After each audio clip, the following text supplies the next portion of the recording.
Em 1993, o professor Philip Johnson, da Universidade da Califórnia, em Berkeley, convidou um grupo de cientistas e filósofos para reunirem-se numa pequena cidade na costa central da Califórnia. Eles vieram de grandes centros acadêmicos, inclusive Cambridge, Munique e a Universidade de Chicago, a fim de questionar uma ideia que tem dominado a ciência por 150 anos. A reunião em Pajaro Dunes representou um ponto decisivo para muitos de nós.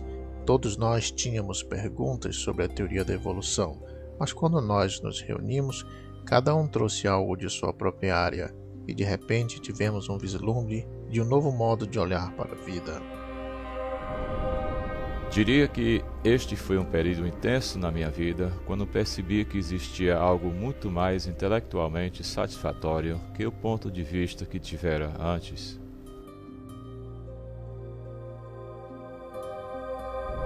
Recordando agora, acho que aquele encontro me deu a motivação para realmente examinar as evidências e ver para onde elas apontam.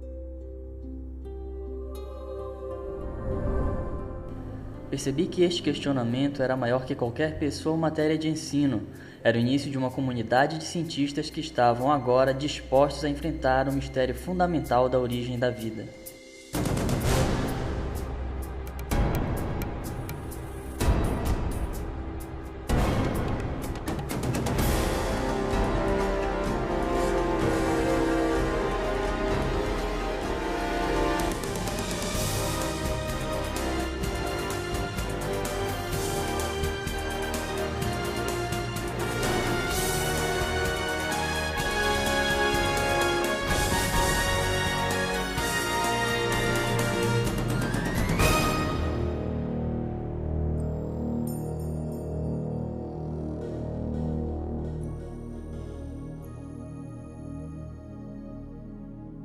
Este é o tópico mais interessante que existe. De onde viemos? Como chegamos aqui? O que nos trouxe à existência? Onde nos encaixamos em relação à realidade como um todo?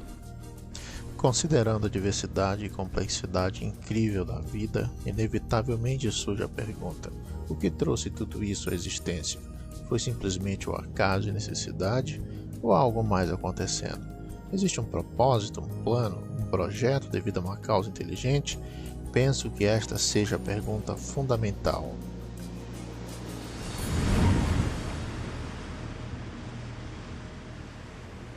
Os cientistas que vieram até Pajaro Dunes buscaram reexaminar o mistério da origem de vida, porque cada um tinha dúvidas significativas sobre ideias evolucionistas amplamente defendidas. Entre eles, o bioquímico Michael Behe questionava como os processos naturais podiam ter reunido as estruturas complexas encontradas nas células vivas.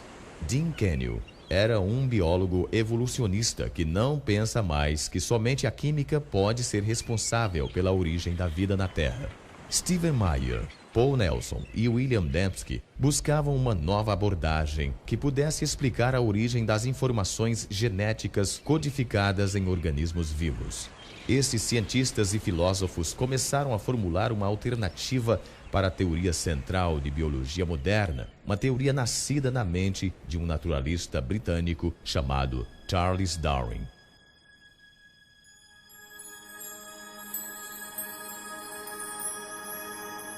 Em 1831, Darwin, com 22 anos de idade, embarcou expedição de pesquisa de 5 anos ao redor do mundo.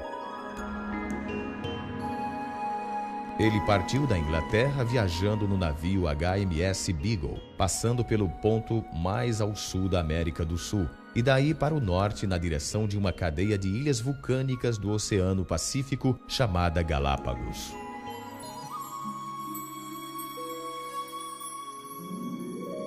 Neste arquipélago solitário, a uns 1000 quilômetros da costa ocidental do Equador, Charles Darwin encontrou uma variedade extraordinária de pássaros, répteis e mamíferos, os quais nunca tinha visto antes.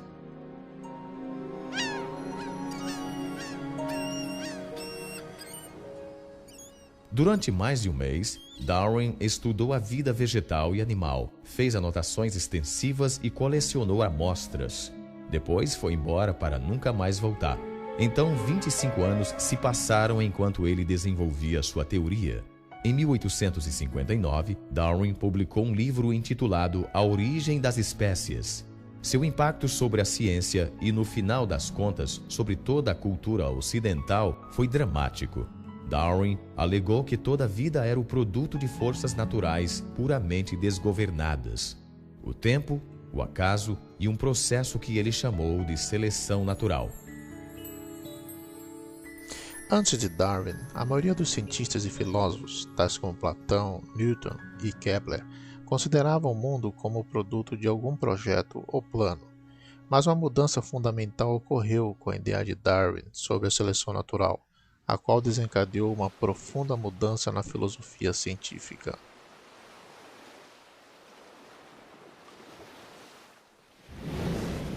Darwin não foi o primeiro a propor a teoria da evolução. Porém, ele foi o primeiro que ofereceu um mecanismo natural plausível para a mudança biológica através de longos períodos de tempo. Para entender como a seleção natural funciona, considere as populações de tentilhões que Darwin encontrou nas Ilhas Galápagos. Há 3 espécies de tentilhões que habitam as Ilhas Galápagos. Elas variam sutilmente em termos de tamanho e forma de bico. Darwin voltou à Inglaterra com 9 espécies diferentes destes pássaros.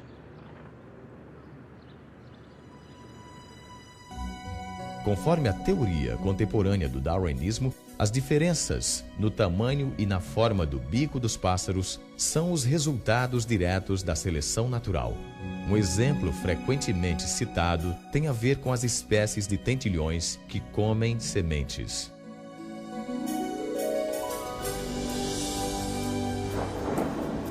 Nos anos de fortes chuvas, há abundância de sementes pequenas e macias. Os pássaros com bicos curtos facilmente encontram comida. Porém, num período de seca, as únicas sementes que se encontram são as do ano anterior, que têm uma casca dura. Nestas condições, somente os pássaros com bicos mais longos e mais afiados conseguem quebrar a casca para comer as sementes. Os pássaros com bico comprido sobrevivem porque conseguem alcançar comida. O bico mais comprido dá o que os biólogos chamam de uma vantagem útil. Os tentilhões com bicos menores, infelizmente, morrem de fome porque não conseguem alcançar comida. Se o tempo de seca se prolonga, o ambiente provoca uma mudança nas características da inteira população de tentilhões. Com o tempo, o bico longo é repassado a sucessivas gerações porque esses bicos possibilitam a sobrevivência dos pássaros. A seleção natural foi uma ideia convincente. As variações físicas que eram vantajosas seriam herdadas por sucessivas gerações. Através deste processo, com o passar de muito tempo, organismos fundamentalmente diferentes surgiriam sem qualquer forma de direção inteligente. Darwin quis explicar tudo da história da vida em termos de processos naturais sem inteligência. O que encontrou foi que um processo que observava em populações domésticas também funcionava nas selvagens. O próprio Darwin era bem versado na área de criação doméstica de pombos. Ele sabia que os criadores foram capazes de realizar mudanças dramáticas numa população, selecionando somente certos espécimes para reproduzir. Por isso, sugeriu que o mesmo processo seria válido na vida selvagem. Para Charles Darwin, a seleção natural explicava o aparecimento do projeto sem um projetista. Não havia mais necessidade de invocar uma causa inteligente para a complexidade da vida. A seleção natural tornou-se um tipo de substituto para o projetista. Hoje, o darwinismo é geralmente aceito por todo o mundo científico e acadêmico. Apesar desta aceitação quase universal, um número crescente de cientistas e professores agora questiona vários aspectos principais da teoria de Darwin. Com certeza não concordamos em tudo, mas tínhamos a mesma insatisfação com o mecanismo da seleção natural. A seleção natural é um processo real e explica bem certos tipos limitados de variações, mudanças em pequena escala. De fato, temos inúmeros exemplos para isto. Ela só não se encaixa bem ao tentar explicar o que Darwin achava que poderia, a complexidade real da vida. Tem-se o bico do tentilhão e tem-se o próprio tentilhão. Uma mudança pequenina na forma do bico versus a origem do próprio organismo. O problema principal para a biologia é entender exatamente onde a seleção natural funciona e onde não funciona, e por que existe tal diferença. A evidência é contundente e todos nós concordamos que se deixarmos que a evidência fale por si mesma, ela nos levará numa direção bem diferente, cada vez mais longe da seleção natural e indo em direção de uma conclusão diferente sobre a origem e natureza da vida na Terra.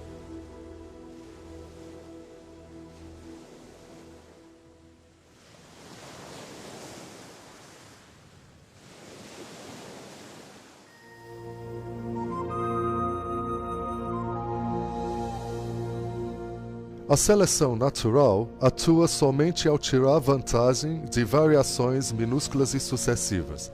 Ela nunca poderia dar um grande salto, mas avança a passos lentos, seguros e curtos.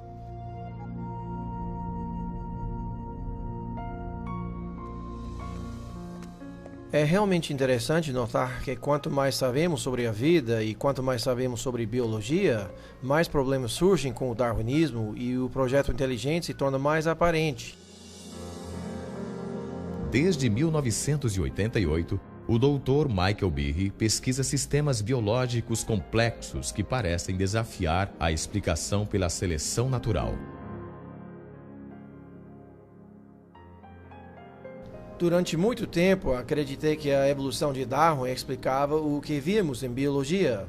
Não porque via como podia realmente explicá-la, mas porque me diziam que o fazia, e nas escolas onde estudei, ensinava-se a biologia de Darwin.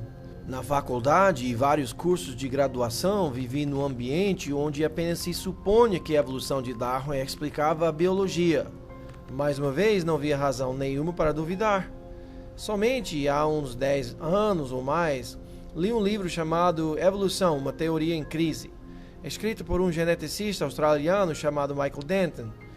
Ele apresentava inúmeros argumentos científicos contra a teoria do darwinismo, dos quais eu nunca ouvira falar, e estes argumentos me pareceram bem convincentes.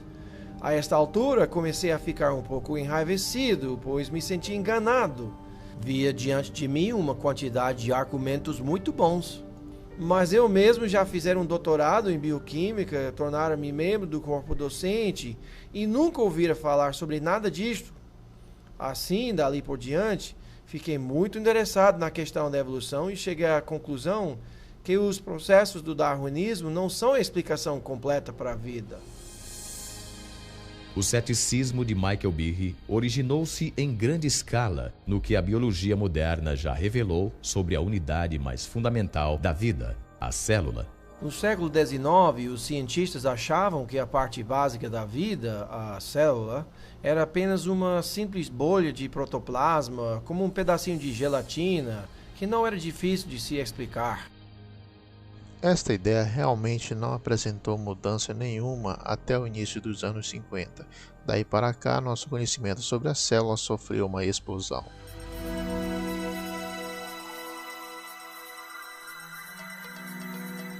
Hoje em dia, tecnologias extraordinárias revelam inúmeros mundos microscópicos. Mundos tão pequeninos que um dedal cheio de uma cultura de bactérias contém mais de 4 bilhões delas, todas abarrotadas de circuitos, instruções e máquinas em miniatura de complexidade tal que Charles Darwin jamais poderia ter imaginado. Na própria base da vida, onde as moléculas e células fazem um espetáculo, descobrimos máquinas, literalmente máquinas moleculares. Há minúsculos caminhões moleculares carregando suprimentos de um lado para o outro da célula. Há máquinas que captam a energia solar e a transformam em energia utilizável. Há tantas máquinas moleculares no corpo humano quanto há funções que o corpo tem que fazer. Se parar para pensar na audição, visão, olfato, paladar, tato, coagulação do sangue, ação de respirar, reações imunológicas, verá que tudo isto requer um batalhão de máquinas. Ao observarmos estas máquinas, perguntamos-nos de onde vieram. E a resposta da evolução darwiniana, a meu ver, é muito inadequada. No início da década de 90, numa série de palestras acadêmicas, Behe revelou suas dúvidas sobre a capacidade da seleção natural de construir máquinas moleculares complexas. Uma destas máquinas atraiu-lhe particularmente a atenção. Lembro-me da primeira vez que olhei um livro de bioquímica e vi o desenho de uma coisa chamada flagelo bacteriano, com todas as suas partes e toda a sua glória. Ela possuía uma hélice, um gancho, um eixo e um motor. Olhei para aquilo tudo e disse, é um motor de polpa. Foi projetado, não há a mínima chance de ser uma montagem aleatória de peças. Estes motores moleculares que propulsionam a bactéria dependem de um sistema de partes mecânicas intricadamente organizadas. Estas partes entram em foco quando porções de uma célula são aumentadas 50.000 vezes no microscópio.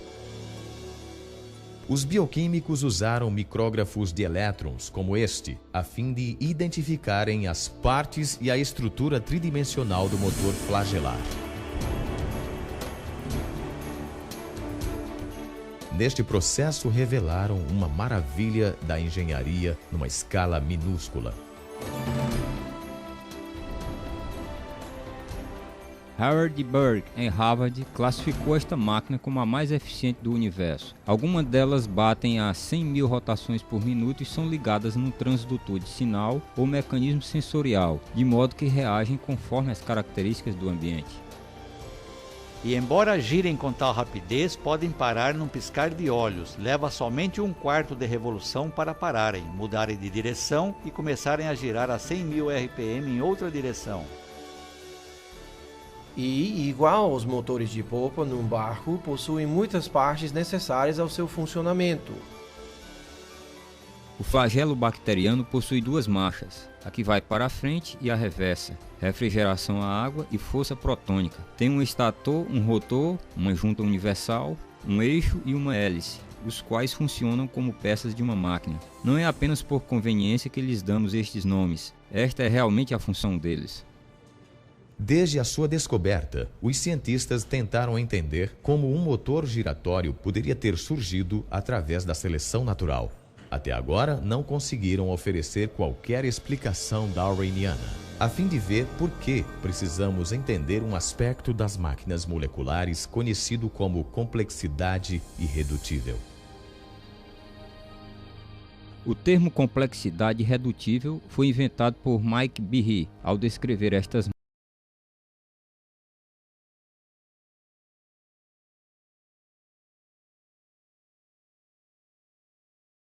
máquinas moleculares. O que se diz basicamente é que se tem muitos componentes numa organela ou sistema celular, sendo todos eles necessários ao seu funcionamento. Isto é, se você remove uma peça, então perde a funcionalidade desse sistema.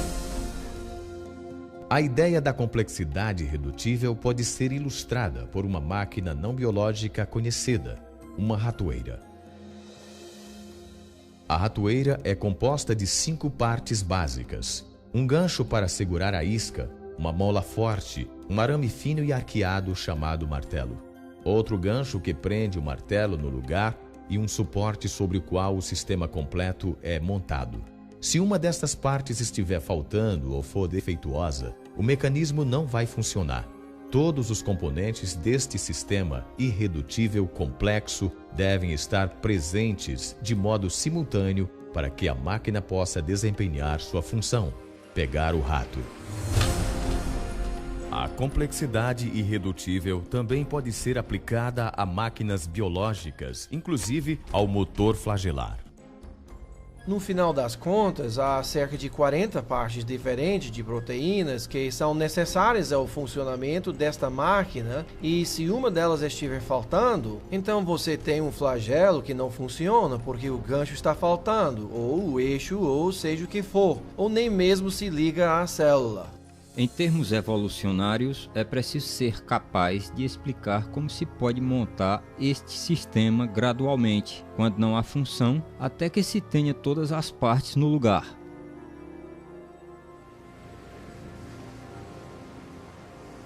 A complexidade irredutível das máquinas moleculares apresenta um grande desafio ao poder da seleção natural. Conforme o darwinismo, até mesmo estruturas biológicas muito complexas, como um olho, ouvido ou coração, podem desenvolver-se gradualmente, com o passar do tempo, em passos incrementais. Mesmo assim, a seleção natural só pode ser bem-sucedida se estes acasos genéticos aleatórios oferecerem alguma vantagem ao organismo em evolução. Como tentei mostrar, não é necessário supor que as modificações sejam todas simultâneas, se forem extremamente pequenas e gradativas. A seleção natural examina as menores variações, rejeitando as que são ruins, preservando e acrescentando todas as que são boas. Mas as pequenas variações favoráveis de Darwin poderiam ter produzido o flagelo bacteriano? Alguns cientistas acham que não. Como poderia algo novo como o motor da bactéria flagelar e todos os componentes que possui desenvolver-se de um aglomerado de bactérias que não possui esse sistema, quando cada mudança, de acordo com a teoria de Darwin, tem que oferecer algum tipo de vantagem? Imagine tal cenário no início da história da Terra. De algum modo, uma bactéria em evolução desenvolve uma cauda e as partes necessárias para ligá-la à parede da célula. Ainda assim, sem a montagem completa do motor, esta inovação não ofereceria nenhuma vantagem à célula. Ao invés disso, a cauda continuaria imóvel e inútil, invisível à seleção natural, que, por definição, só pode favorecer mudanças que ajudem à sobrevivência. A lógica da seleção natural é muito exigente. A menos que o mecanismo do flagelo seja completamente montado e funcione, a seleção natural não pode preservá-lo nem passá-lo à geração posterior. O que é importante sobre a seleção natural é que ela escolhe apenas vantagens funcionais. Na maioria dos casos, a seleção natural elimina as coisas sem função ou cuja função prejudique o organismo.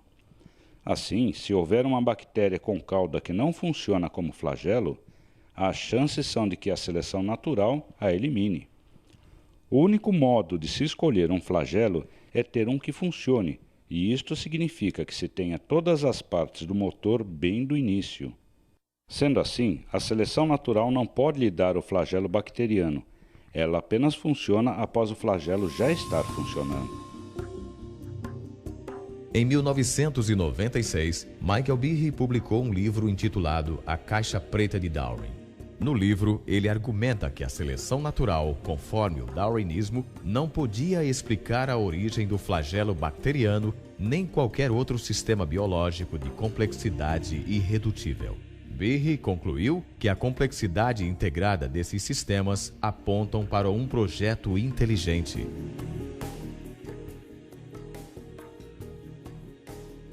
A Caixa Preta de Darwin criou uma controvérsia imediata.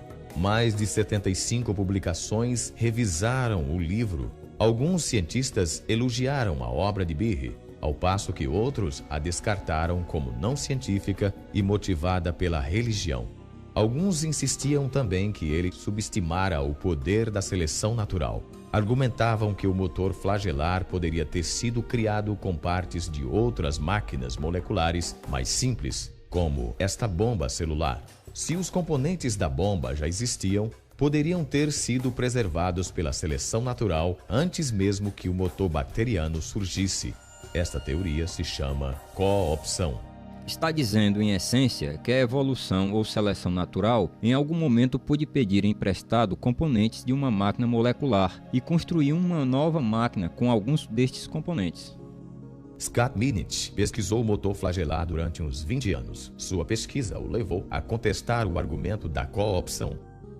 Com o flagelo bacteriano, você se refere a uma máquina que tem 40 partes estruturais. Isso mesmo, descobrimos que 10 destas partes estão envolvidas em outra máquina molecular, mas as outras 30 são únicas. Então, onde vai consegui-las? Eventualmente, você terá que considerar que cada uma das partes originalmente tivesse outro propósito. Assim, só se pode seguir este argumento até o ponto em que surge o problema de que se está pegando partes do nada. Mas mesmo que se considere que tem-se disponíveis todas as partes necessárias à construção destas máquinas, este é apenas parte do problema, talvez ainda mais complexo. Eu considero o mais complexo são as instruções para a montagem, fato nunca mencionado pelos oponentes do argumento da complexidade irredutível. Pesquisas feitas sobre o motor bacteriano revelam um nível ainda mais profundo de complexidade, pois sua criação não só exige partes específicas, mas também uma sequência precisa de montagem. É preciso fazer as coisas na hora certa, é preciso ter o número certo de componentes, é preciso fazer a montagem em uma certa sequência, é preciso poder dizer que os montou adequadamente, de modo a não desperdiçar energia, criando uma estrutura que não vai ser funcional. Construir uma máquina molecular se compara à construção de uma casa, seguindo uma planta detalhada e uma ordem de construção. O alicerce de uma casa é feito antes de construir as paredes.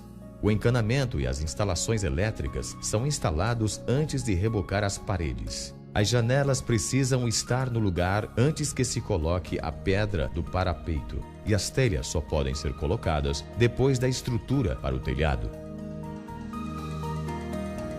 A mesma coisa acontece na criação de um motor flagelar.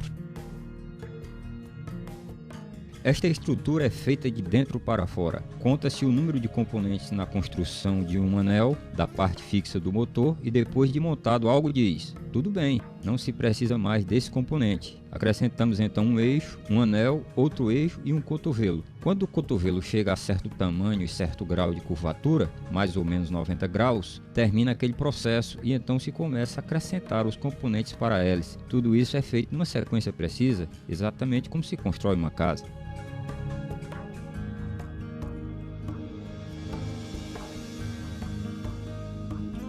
Para construir um motor corretamente, tem que se coordenar o tempo exato das instruções de montagem. Mas como a seleção natural podia fazer isso? A coopção não explica isto. Para construir esse mecanismo flagelar, ou milhares de outros mecanismos na célula, exige-se que outras máquinas regulem a montagem destas estruturas e que estas máquinas, por sua vez, exijam outras máquinas para a sua montagem. Se uma destas partes estiver faltando ou for colocada no lugar errado, seu motor não vai funcionar. Assim, o aparelho para a montagem do motor flagelar é, em si mesmo, um complexo irredutível. De fato, o que temos aqui é uma complexidade irredutível do começo ao fim.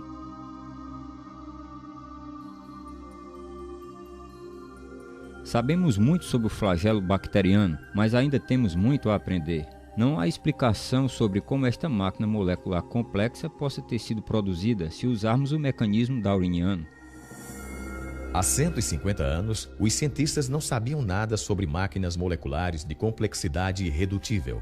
Mesmo assim, Charles Darwin antecipou a dificuldade de que sistemas assim poderiam apresentar a sua teoria. Se pudéssemos demonstrar que tal órgão complexo existisse, o qual possivelmente não pudesse ter sido formado por pequenas modificações sucessivas, minha teoria iria totalmente por água abaixo.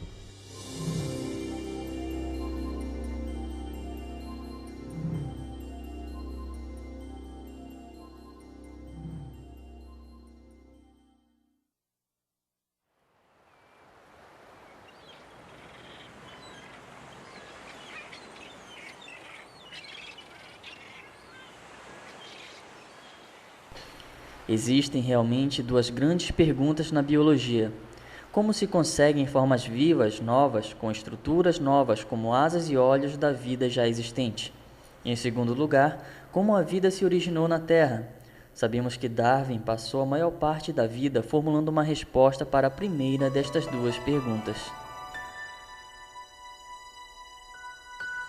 Charles Darwin comparou a história da vida na Terra a uma grande árvore cheia de galhos. A raiz da árvore representava a primeira célula viva e os galhos eram formas de vida novas e mais complexas que haviam evoluído com o passar do tempo deste primeiro organismo primitivo. Darwin tentava explicar como os galhos da árvore da vida se originaram. Tentava mostrar como a seleção natural podia ter modificado organismos existentes a fim de produzir a grande diversidade de vida animal e vegetal. Mas quando se chega à raiz da árvore, que representa a origem da primeira vida, a primeira célula viva, Darwin teve muito pouco a dizer. De fato, na origem das espécies, ele nem mesmo se refere à questão de como a vida podia se originar da matéria sem vida. Os únicos vislumbres que temos das opiniões de Darwin sobre o assunto aparecem numa carta que ele escreveu a um colega chamado Joseph Hooker.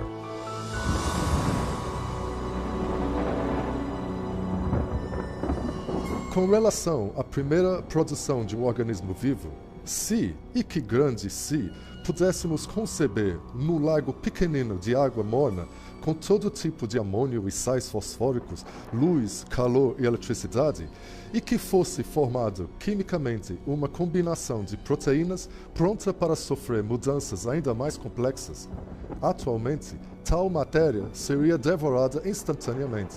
Mas, talvez, este não tenha sido o caso antes que os seres vivos fossem formados.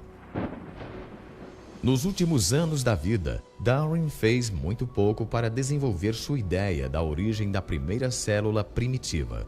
Mas, nas décadas de 1920 e 1930, um cientista russo chamado Alexander Oparin formulou uma teoria detalhada sobre como isto poderia ter acontecido, chamada a evolução química. Oparin achava que poderia explicar a origem da primeira vida usando princípios do darwinismo. Ele imaginou elementos químicos simples se combinando e recombinando a fim de formar moléculas maiores. Depois, estas moléculas maiores se organizariam com a ajuda das variações do acaso e da seleção natural, formando a primeira célula viva primitiva. Nas 3 décadas seguintes, muitos cientistas tentaram desenvolver estas ideias, lutando com as questões levantadas por Oparin. Como a vida podia ter surgido de simples substâncias químicas?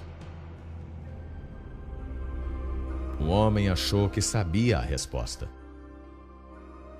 O problema das origens biológicas tem sido há muito tempo, a meu ver, de um interesse real e profundo para mim, só por causa da extensão do problema e de sua importância. De onde viemos? Por que estamos aqui? Todos esses tipos de perguntas são dados do ponto de vista da ciência natural. Na década de 70, Jim Kenyon foi um dos principais teóricos no mundo sobre a evolução química. Ele tentava explicar como a vida na Terra começara simplesmente através de um processo natural. Em 1969, Kenyon foi o coautor de um livro importante sobre a origem da vida. Eu e Gert Steinman achávamos que se podíamos reunir todos os fatos da evidência empírica que havíamos acumulado desde meados até o final dos anos 60 em um argumento contínuo, ficamos muito entusiasmados com a possibilidade de explicar a origem dos elementos principais formadores da vida. Apesar do otimismo, Kenyon tinha diante de si um problema significativo. Para explicar o início da vida, ele teria, primeiramente, que explicar a origem dos elementos essenciais básicos para a construção de uma célula, as moléculas complexas chamadas proteínas. As proteínas possuem um amplo espectro de função na célula, tudo a partir das exigências estruturais em termos de armação da célula, ao citoesqueleto até as enzimas, onde realmente processam as moléculas a fim de colherem energia ou construir elementos da célula. As proteínas fazem quase tudo na célula, menos armazenar informação genética, feita por conta do DNA e RNA. Porém, as tarefas diárias, como purificar a célula, criar energia, etc., são todas por conta das proteínas. Kenyon sabia que as proteínas foram tão importantes para as primeiras células vivas quanto são para elas hoje. Reconhecia também a complexidade de sua construção. Até a década de 60, os cientistas determinaram que as células são feitas de milhares de tipos de proteínas, e a função destas moléculas se deriva da sua altamente complexa forma tridimensional. As formas de algumas proteínas permitem que elas catalisem ou disparem reações químicas, por causa do encaixe perfeito que tem com outras moléculas na célula. Ao passo que outras moléculas de proteína formam componentes estruturais que se conectam uns aos outros. As partes individuais de um motor bacteriano, como esta estrutura tipo anel, ou são feitas de uma única molécula proteica ou um aglomerado delas encaixadas de uma forma específica. Estas proteínas são feitas de unidades químicas menores chamadas aminoácidos, as quais são unidas formando longas correntes. Há um grau enorme de complexidade de arquitetura nas unidades celulares, justamente nesses aminoácidos que formam as proteínas. Na natureza, usam-se 20 tipos diferentes de aminoácidos a fim de se construir correntes proteicas. Os biólogos as comparam às 26 letras do alfabeto. As letras podem ser organizadas num número enorme de combinações possíveis. Se as letras forem organizadas corretamente, o resultado será um texto com sentido. Porém, se não forem, o resultado será apenas uma série incoerente de letras. O mesmo princípio se aplica aos aminoácidos e proteínas. Há 30.000 tipos distintos de proteínas, cada um formado com uma combinação diferente dos mesmos 20 aminoácidos.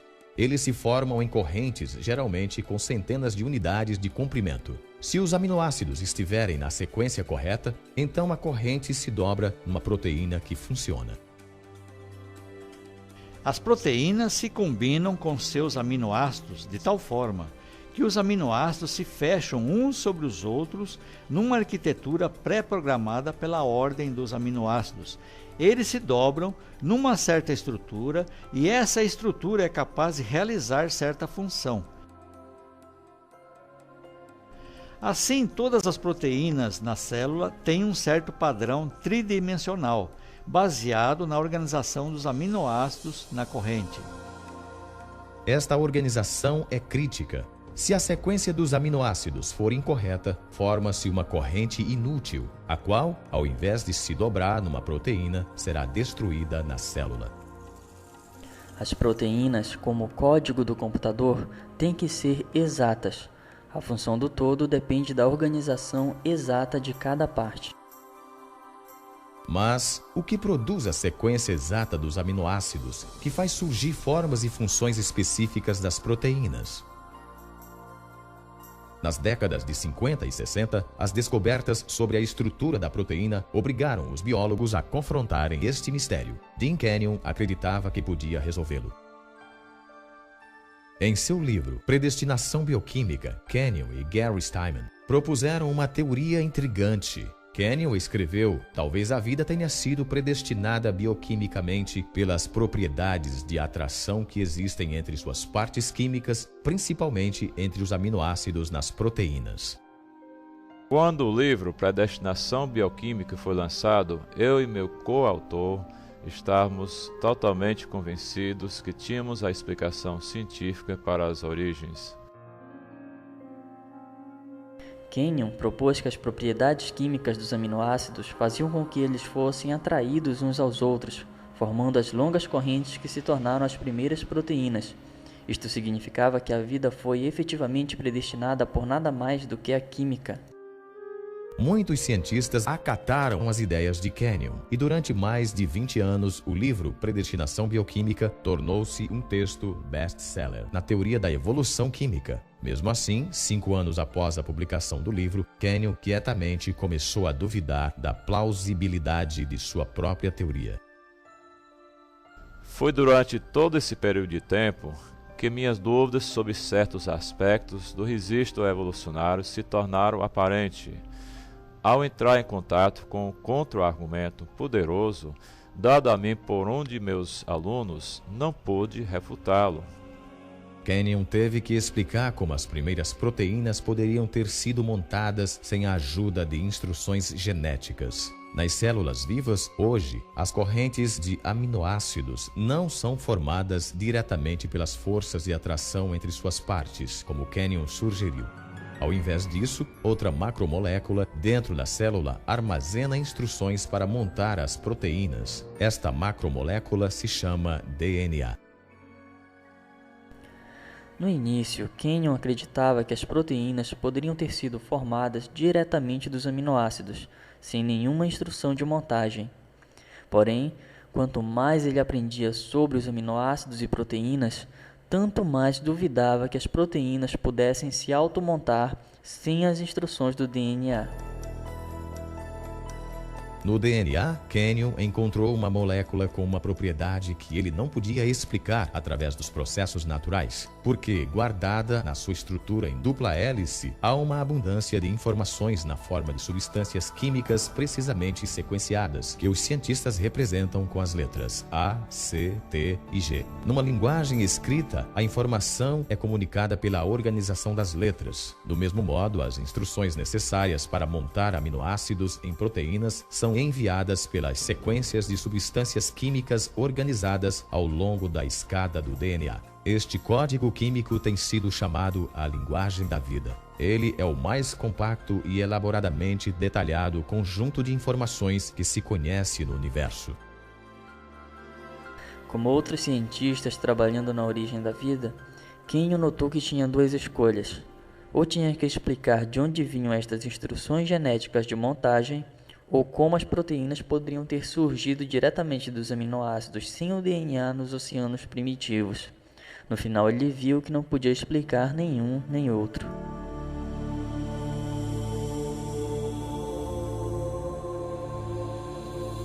É um problema enorme. Como se pode reunir em um volume submicroscópico diminuto do oceano primitivo toda a centena de componentes moleculares diferentes de que se vai precisar, a fim de que um ciclo de autoduplicação se estabeleça? Assim, minhas dúvidas sobre os aminoácidos se organizando sozinhos numa sequência biológica significativa, sem a presença do material genético pré-existente, acabou atingindo, pelo menos para mim, o limite, já no fim da década de 70. Enquanto Kenyon reavaliava sua teoria, novas descobertas bioquímicas confirmaram a impossibilidade da autoformação de proteínas. Quanto mais pesquisava, incluindo até um período no centro de pesquisa da NASA Ames, mais se tornou aparente que havia dificuldades múltiplas com a ideia da evolução química. Experiências posteriores mostraram que os aminoácidos não têm capacidade de se organizar sozinhos em qualquer sequência biologicamente significativa. Diante de dificuldades crescentes em sua própria teoria e uma quantidade cada vez maior de dados sobre a importância do DNA, Kenyon foi forçado a enfrentar a importância da informação genética. Quanto mais pensava na alternativa apresentada na crítica e no problema enorme que todos nós que trabalhávamos nesse campo havíamos deixado de tratar, o problema da origem da informação genética em si, então tive que realmente reavaliar completamente minha posição em relação às origens. Para Dean Kenyon, uma nova pergunta tornou-se o foco de sua busca pela origem da vida. Qual era a fonte de informação biológica no DNA? Se pudesse chegar à origem das mensagens codificadas no mecanismo da vida, então poderia realmente chegar a algo muito mais satisfatório intelectualmente do que a teoria da evolução química. Ainda assim, Kenyon via que tinha diante de si um número limitado de opções. Já nos anos 70, muitos pesquisadores haviam rejeitado a ideia de que a informação necessária para a origem da primeira célula fora apenas o acaso. A fim de entender por quê, considere a dificuldade de se gerar apenas 2 linhas da peça de Shakespeare, Hamlet, jogando-se as letras do alfabeto em cima de uma mesa. Depois considere as instruções genéticas específicas requeridas para a construção das proteínas simples. Isto encheria centenas de páginas de texto impresso. Logicamente, um biólogo sério não ia acreditar que a vida surgira apenas por acaso. Ao invés disso, pensava-se na seleção natural agindo nas próprias substâncias químicas a fim de produzir a primeira vida. Porém, há um problema com esta proposta. Por definição, a seleção natural não poderia ter funcionado antes da existência da primeira célula viva. Ela só pode agir sobre organismos capazes de se reproduzir, células equipadas com DNA, as quais passam as mudanças genéticas às futuras gerações. Sem o DNA não existe autoduplicação, mas sem a autoduplicação não existe a seleção natural. Assim, não se pode usar a seleção natural para explicar a origem do DNA sem supor a existência da própria coisa que se tenta explicar. O acaso, a seleção natural e a própria teoria de Kenyon sobre a auto-organização, tudo ficou sem explicar a origem da informação genética. Kenyon agora via apenas uma única alternativa. Não existe a menor chance de uma origem através da evolução química, para até mesmo a mais simples das células. Assim, o conceito da vida, sendo resultado de um projeto inteligente, tornou-se imensamente atrativo para mim e fazia muito sentido, pois combinava intimamente com as descobertas múltiplas da biologia molecular. Nos anos desde que Kenyon rejeitou a evolução química, a ciência revelou detalhes de um sistema completo de processamento de informação que leva o carimbo oficial de um projeto inteligente. Com a animação computadorizada, podemos entrar numa célula a fim de ver este sistema extraordinário em ação.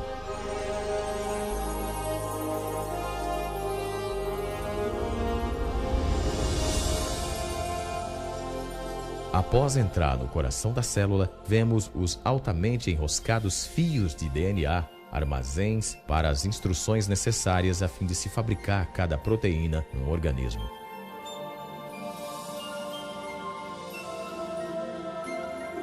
Num processo conhecido como transcrição, uma máquina molecular primeiramente desenrola uma parte da hélice do DNA a fim de expor as instruções genéticas necessárias à formação de uma molécula específica de proteína. Outra máquina, então, copia estas instruções a fim de formar uma molécula conhecida como RNA mensageiro.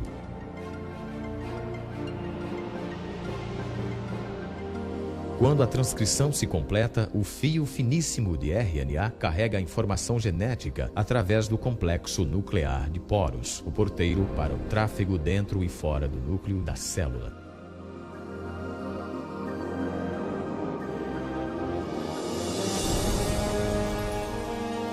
O fio mensageiro de RNA é levado a uma fábrica molecular de duas partes, chamada ribossomo. Após ligar-se a ela fortemente, inicia-se o processo de tradução.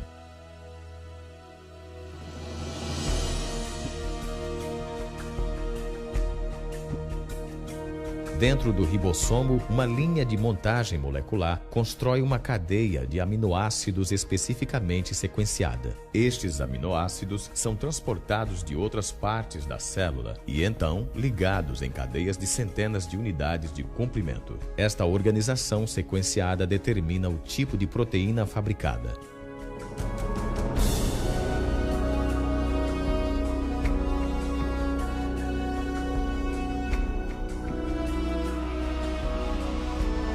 Quando a cadeia fica pronta, ela se muda do ribossomo até uma máquina em forma de barril que ajuda a enrolá-la na forma exata, que será crucial à sua função.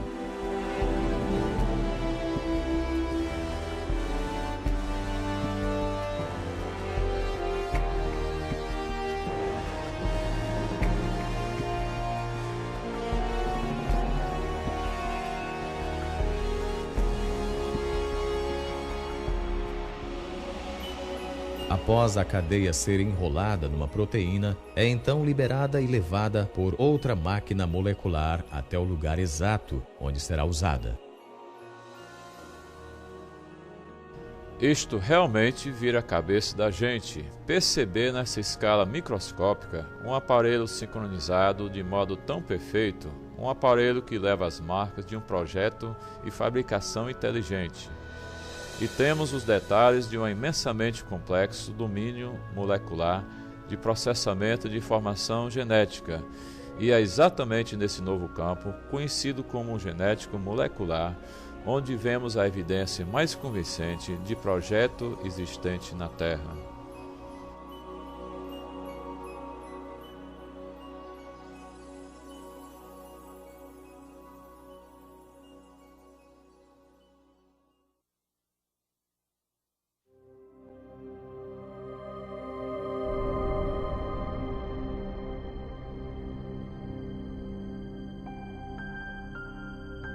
Quando observo as máquinas moleculares ou o processo incrivelmente complexo da divisão celular, quero perguntar: é possível que estas coisas possuam uma inteligência por trás delas? Será que houve um plano ou propósito para tal estrutura? A ciência deve pesquisar a verdade sobre o mundo. Nunca devemos dizer: não gosto dessa explicação, por isso vou ignorá-la. E disto, quando nos encontramos diante de um quebra-cabeça desta natureza, devemos examiná-lo à luz de cada causa possível que possa explicá-lo. Um dos problemas com a teoria da evolução é que ela anula certo tipo de causa, mesmo antes que a evidência tenha chance de falar. A causa anulada é o projeto inteligente. Desde o final do século XIX, os cientistas começaram a aceitar uma convenção, uma definição de ciência que excluía a possibilidade de um projeto inteligente como explicação científica.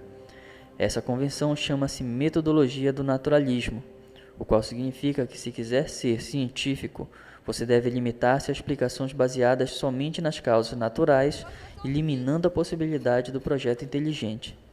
Mesmo assim, curiosamente, reconhecemos o projeto inteligente todo o tempo. É parte do nosso raciocínio comum reconhecer os efeitos de um projeto inteligente. Considere, por exemplo, estas mensagens hieroglíficas escritas nas ruínas de monumentos egípcios. Ninguém atribuiria as formas e organização destes símbolos a causas naturais, tais como tempestade de areia ou erosão. Pelo contrário, reconhecemos nelas a obra de escribas antigos, agentes humanos inteligentes. Raciocínio semelhante nos leva a concluir que as misteriosas figuras de pedra nas praias da Ilha da Páscoa não se formaram pelas ações de vento nem de água, com o passar de muitos anos. Nem presumimos que as plantas se desenvolvam nestas formas conhecidas sem ajuda. Naturalmente, fazemos estas inferências todo o tempo, e sabemos que são corretas. Mas baseados em quê? Como podemos reconhecer a inteligência? Num livro intitulado A Inferência de Projeto, o matemático William Dembski fez um progresso importante na compreensão do raciocínio sobre o projeto. Dembski identificou as características que nos fazem reconhecer a atividade de uma inteligência prévia. Quais são os passos lógicos pelos quais temos que passar a fim de chegar à conclusão de que algo é resultado de projeto? O que estou tentando fazer é estabelecer critérios confiáveis, empíricos e cientificamente rigorosos, a fim de decidir se algo foi, de fato, projetado. Estava observando essa lógica e descobri que o que se precisa é do conceito de improbabilidade e de especificação, quer dizer, padrões reconhecidos. De acordo com Dembski, detectamos corretamente a evidência da inteligência cada vez que observamos um objeto ou evento altamente improvável combinado com um padrão reconhecido. Observamos um exemplo disto nos Black Hills, em Dakota do Sul. Se você viajar pelo oeste dos Estados Unidos, verá inúmeras formas diferentes nos penhascos, a maioria sem significado nenhum. São apenas rochas formadas em vários padrões. Mas o que não se vê nas rochas são os rostos de Lincoln, Jefferson, Roosevelt e Washington.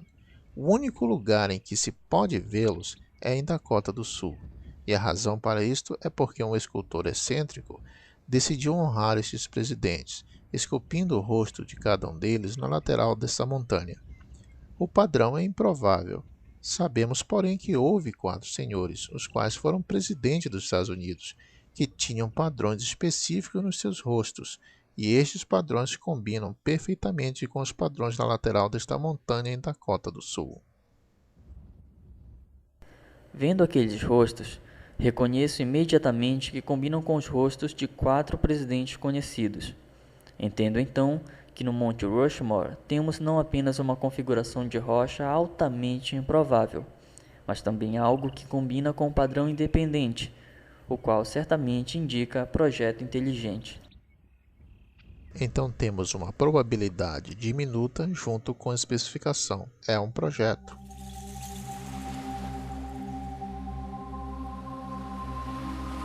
Numa praia, outro padrão improvável gravado na areia ilustra como detectamos um projeto. Ninguém iria concluir que esta mensagem foi escrita pelo movimento das marés. Pelo contrário, por causa das características deste padrão, identificamos as palavras como produtos de inteligência. Essa organização improvável combina com um padrão independente, a saber, as formas das letras que reconhecemos e as palavras do vocabulário inglês. Assim, é a improbabilidade da organização mais o fato que ela iguala-se a um padrão independente, que dispara para nós o reconhecimento de projeto. Esta ilustração sugere que os critérios de William Dembski para descobrir a presença de projeto são essencialmente equivalentes à informação. O tipo de informação presente não apenas em figuras, texto escrito e sequências numéricas, mas também codificada em softwares e sinais de rádio. A capacidade de detectar informação em transmissões eletromagnéticas tornou possível uma busca sem par pela inteligência. Há mais de 3 décadas, os astrônomos envolvidos no Projeto 7, Busca por Inteligência Extraterrestre, monitoram sinais de rádio do espaço exterior numa tentativa de encontrarem padrões ricos em informação. Tipicamente, os telescópios do rádio recebem ou barulho aleatório ou simples sinais repetitivos produzidos naturalmente por estrelas, galáxias e outros objetos celestiais.